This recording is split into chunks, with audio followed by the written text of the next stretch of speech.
आपके लिए Thales theorem लेकर आए हैं। थेल्स थ्योरम को हम लोग बेसिक प्रोपोर्शनलिटी थ्योरम भी कहते हैं।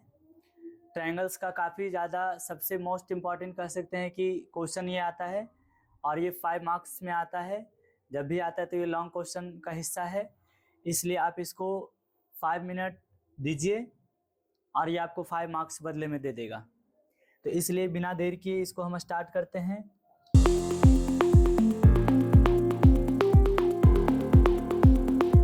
तो सबसे पहले इसके स्टेटमेंट को आप लोगों को समझा देते, क्योंकि इसका स्टेटमेंट भी एग्जाम में आता है और एग्जाम में स्टेटमेंट लिखने के लिए आपको आ जाता है, तो स्टेटमेंट याद करके जाइएगा। सिर्फ ये नहीं कि प्रूफ करके जाना है, स्टेटमेंट भी आपको याद होना चाहिए। तो देखिए ऐसा है कि क्वेश्चन में कहता है if a line is drawn parallel to one side of a triangle. हम स्टेटमेंट पढ़ते भी जाते हैं और इधर फिगर भी बनाते जाएंगे, ध्यान से समझिएगा। एक ट्रायंगल बना लीजिए ABC। If a line is drawn parallel to one side of a triangle to intersect the other two sides in distinct points, एक पैरेलल लाइन ड्रॉ कीजिए।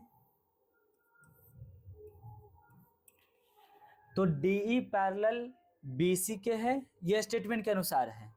और DE जो लाइन खींचे हैं, जो लाइन ड्रॉ किए हैं DE,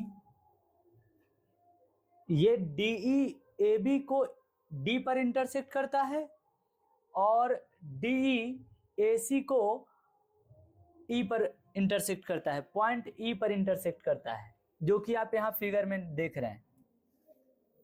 उसके बाद क्या कहता है, to intersect the other two sides, ये बाकी दो साइड को इंटरसेक्ट करता है, ठीक ना। इन डिस्टिंक्ट पॉइंट, डिस्टिंक्ट का मतलब होता है अलग अलग पॉइंट्स पर। Then the other two sides are divided in the same ratio. जब ये दो साइड को इंटरसेक्ट करता है, ये लाइन जो आपका डी दिखाई दे रहा है, ये जब दो साइड को इंटरसेक्ट करता है तो ये साइड्स का रेशियो आपस में सेम होता है। मीन्स हम कह सकते हैं AD upon DB is equal to AE upon EC। और यही BPT का प्रूफ है, इसी को प्रूफ करना है। AD upon AE, AD upon DB is equal to AE upon EC। तो क्वेश्चन में गिवन में है in triangle ABC DE parallel BC। DE parallel किसके है, BC के है। And DE intersect AB and AC।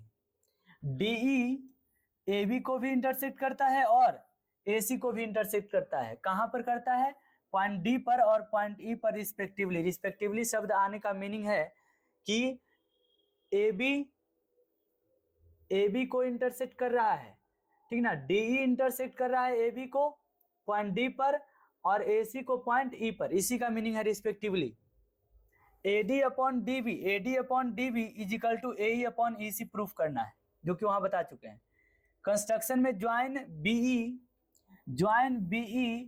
And CD, join BE and CD। BE और CD को आप ज्वाइन कर दीजिए। ड्रॉ EL परपेंडिकुलर AB, यहां से एक परपेंडिकुलर ड्रॉ कर दीजिए। ड्रॉ EL परपेंडिकुलर AB, इस पूरे AB पर EL एक परपेंडिकुलर लीजिए। एंड DM परपेंडिकुलर AC, और DM परपेंडिकुलर AC पर, AC पर DM परपेंडिकुलर होना चाहिए। तो ये तो कंस्ट्रक्शन का हो गया। प्रूफ में आइए। Area of triangle ADE, that means ऊपर वाला ट्रायंगल का हिस्सा। ADE upper part of triangle ABC is also a triangle ADE। तो एरिया ऑफ ट्रायंगल ADE का फॉर्मूला हो जाएगा half of base into height, तो AD इंटू EL। तो AD जो ADE जो ट्रायंगल जो है, इसमें AD इसका बेस है और EL इसका हाइट है, तो इसलिए लिखा गया है half of AD into EL। उसी तरह से ट्रायंगल DBE का जो हाइट है वो भी EL ही है। अब इन दोनों ट्रायंगल को डिवाइड कर दीजिए, दोनों ट्रायंगल को डिवाइड कर दीजिए। तो दोनों ट्रायंगल को डिवाइड करने पर आपको एक देखिए रिजल्ट मिला है, हाफ से हाफ कैंसिल, EL से EL कैंसिल, AD अपॉन क्या मिला, DB। उसके बाद again area of triangle AD, फिर से ऊपर वाला ही ट्रायंगल में जाना है आपको। एक बार ऊपर वाला ट्रायंगल में गए और अब जाएंगे इन ट्रायंगल ECD में, ECD में। तो इन दोनों ट्रायंगल को फिर दोनों के एरिया को डिवाइड कर दिया गया। दोनों के एरिया को डिवाइड करने पर हाफ से हाफ, देखिए यहाँ पे हाफ से हाफ कैंसिल, DM से DM कैंसिल, तो AE अपॉन कितना बचा, EC।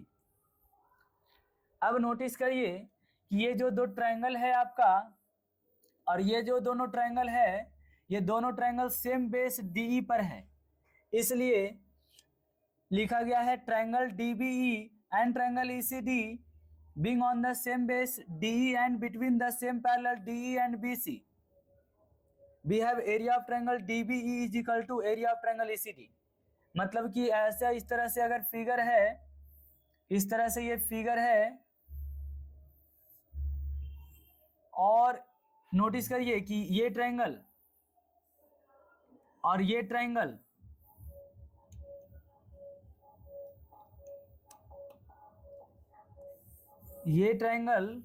और ये ट्रायंगल दोनों सेम बेस पर है, इस बेस पर है, इस पर DE पर है, और बिटवीन सेम पैरेलल BC के बीच में, DE पैरेलल BC के बीच में ये दोनों ट्रायंगल है, ठीक ना, इस तरह से। और एक ट्रायंगल ये आपका, तो ट्रायंगल अगर सेम बेस और बिटवीन सेम पैरेलल पर होता है तो दोनों का एरिया इक्वल होता है, तो एरिया दोनों का इक्वल हो गया। अब देखिए कि ऊपर तो ADE यहाँ भी है, यहाँ भी ADE है, और नीचे वाला दोनों एरिया ऑफ ट्रायंगल इक्वल है। तो therefore from equation 1 and 2 and 3 AD upon DB और AE अपॉन EC हो जाएगा। तो इसलिए आपको ये 5 मार्क्स का क्वेश्चन है, जिसको हम लोग थेल्स थ्योरम कहते हैं या बेसिक प्रोपोर्शनलिटी थ्योरम भी कहते हैं। तो इसका प्रूफ आपको भी हम बता चुके हैं, इसको अच्छे से प्रैक्टिस कर लीजिए। और प्रैक्टिस करने के बाद आपको क्या करना है कि इसके स्टेटमेंट को याद कर जाना है। स्टेटमेंट हर हाल में एकदम एग्जाम एंट्री हॉल में एकदम बस इसको याद करके जाना है, बिना याद किए इसको एंट्री नहीं मारना है, ठीक ना। इसलिए इसको याद कर ही के जाना है, क्योंकि इसको आना है एग्जाम में, ठीक है। इसको आप याद करके नहीं जाइएगा तो फिर आपको एग्जाम में याद करेगा, याद दिलाएगा कि आप नहीं याद किए थे, इसलिए हर हाल में याद करके जाइएगा।